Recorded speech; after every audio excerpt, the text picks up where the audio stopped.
বিচার ব্যবস্থা যে দেশে স্বাধীন সেই দেশের স্বৈরাচার জন্ম নেয় না। আমার ওস্তাদ বলেছিলেন যে বাবুরাই বাবা হয়। দুর্নীতিমুক্ত পরিবেশ একটি দেশের উন্নতির জন্য প্রধান এক শর্ত আমি মনে করি। মাথায় যেটা প্রবেশ করে সেটা আবার বের হয়। তারা কোনো বুলেটকে ভয় পায় না, তারা কোনো অপশক্তিকে ভয় পায় না। তারা এই সিনাটাকে বাঁশের কেল্লার মতো সামনে দাঁড় করে দেয় বুলেটের সামনে।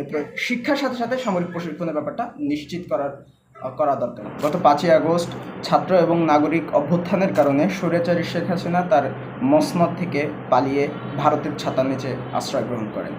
তার শাসনামলে আয়নাঘর, গুম, খুন, হত্যার মহা উৎসব চলে আসছিল। তো একটা পর্যায়ে তার সেই মসনদ ভেঙে পড়ে। স্বৈরাচারী মনোভাব, স্বৈরাচারী কাজকর্ম, তার স্বৈরাচারী যেই ক্ষমতা সেটা মিশে যায় মাটির সাথে। তো বাংলাদেশ দ্বিতীয়বার স্বাধীন হয়েছে। বাংলার আকাশে মুক্তির লাল সূর্য উঠেছে, উদিত হয়েছে। এই সূর্যকে যাতে আমরা ধরে রাখতে পারি, বাংলাদেশে যাতে কোনোদিন আর স্বৈরাচার জন্ম না নেয়, সে বিষয়ে আমাদেরকে ভাবতে হবে এখনই। বাংলাদেশে এখন অন্তর্বর্তীকালীন সরকার চলছে। তো অন্তর্বর্তীকালীন সরকারের জন্য আমার মনে হয় এই বিষয়গুলো একটু গুরুত্ব দেওয়া উচিত। সেটা হলো যে বাংলার আনাচে কানাচে থেকে দুর্নীতিকে উচ্ছেদ করতে হবে। দুর্নীতি হলো ভাইরাসের মতো, ভাইরাস ক্যান্সারের মতো, ভাইরাস যখন শরীরে কোনো এক স্থানে থাকে, তো সেই স্থান থেকে আস্তে আস্তে ছড়াতে থাকে। ক্যান্সার শরীরে ঢুকে পড়লে সেখান থেকে আস্তে আস্তে ছড়াতে থাকে। এতে করে আস্তে আস্তে পুরো আপাদমস্তক একসময় অকেজো হয়ে যায়, কিংবা তার হাতের কার্যক্ষমতা হারিয়ে যায়, কিংবা পায়ের কার্যক্ষমতা হারিয়ে যায়। বিভিন্নভাবে পুরো দেহটা নষ্ট হয়ে যায়।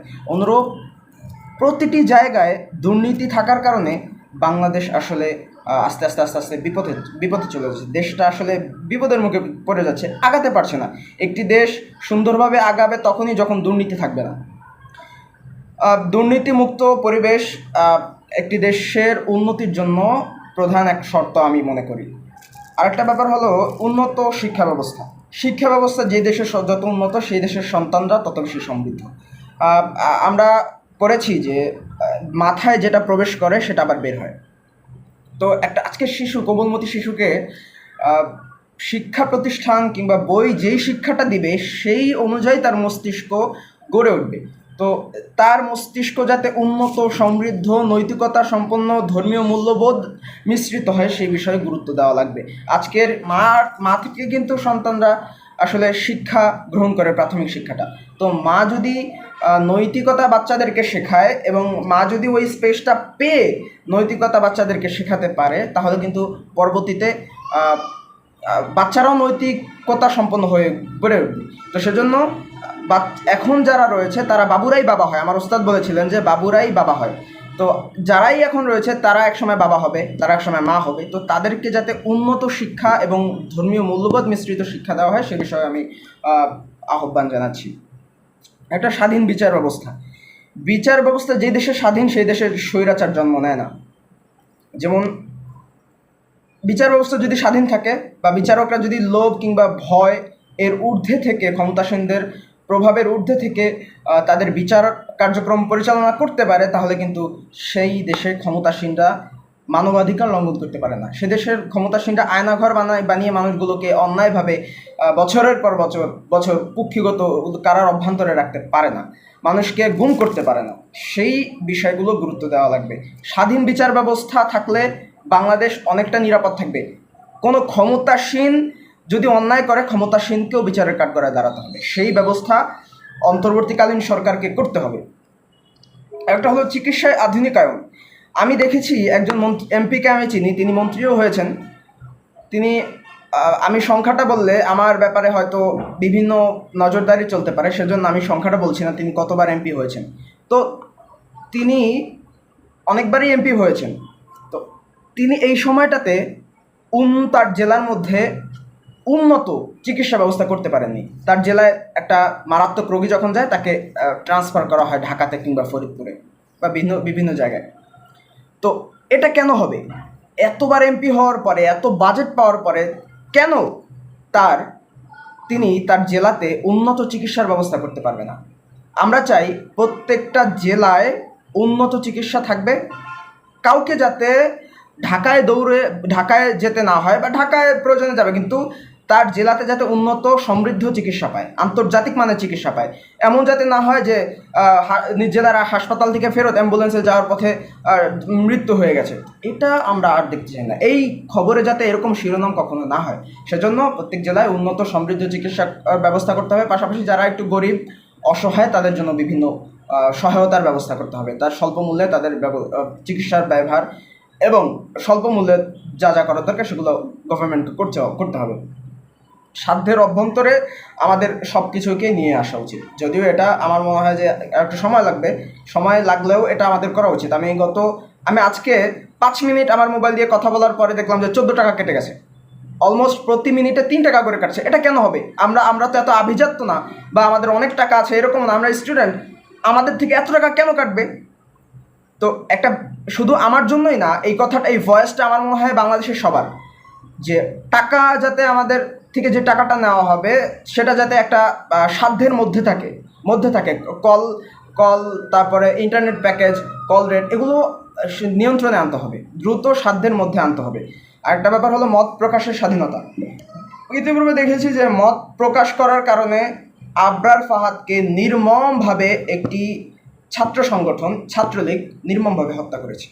তো সেই পুনরাবৃত্তি সেটা আমরা কখনোই আর চাই না। সরকার যেই হোক না কেন, যত পাওয়ারফুল থাকে না কেন, দেশের মানুষ মত প্রকাশের স্বাধীনতা পাবে। দেশের মানুষের মত প্রকাশের স্পেস তৈরি করে দিতে হবে, যাতে ইতিহাস যেটা বলে যে ইতিপূর্বে মত প্রকাশের কারণে মৃত্যু হয়েছে, গুম হয়েছে, সেটা আর কোনোদিন পুনরাবৃত্ত না হয়। আমি একটা কথা মিস করেছি, সেটা হলো স্বাধীন বিচার ব্যবস্থা। স্বাধীন বিচার ব্যবস্থার অবস্থা এমন থাকা স্পেস ফিল্ড তৈরি করার দরকার। সেটা হলো যে কোনো দেশের শাসক যদি ভুল করে বা অপরাধ করে, সেই শাসককেও যাতে কাঠগড়ায় দাঁড় হতে হয়, সেই ব্যবস্থা করতে হবে। আর প্রশাসনকে নিরপেক্ষ থাকতে হবে। প্রশাসনরা হলো আমাদের নিরাপত্তা কর্মী। প্রশাসনরা থাকা মানেই আমরা নিরাপদে থাকা। তো প্রশাসন নিরাপদে থাকলে, প্রশাসন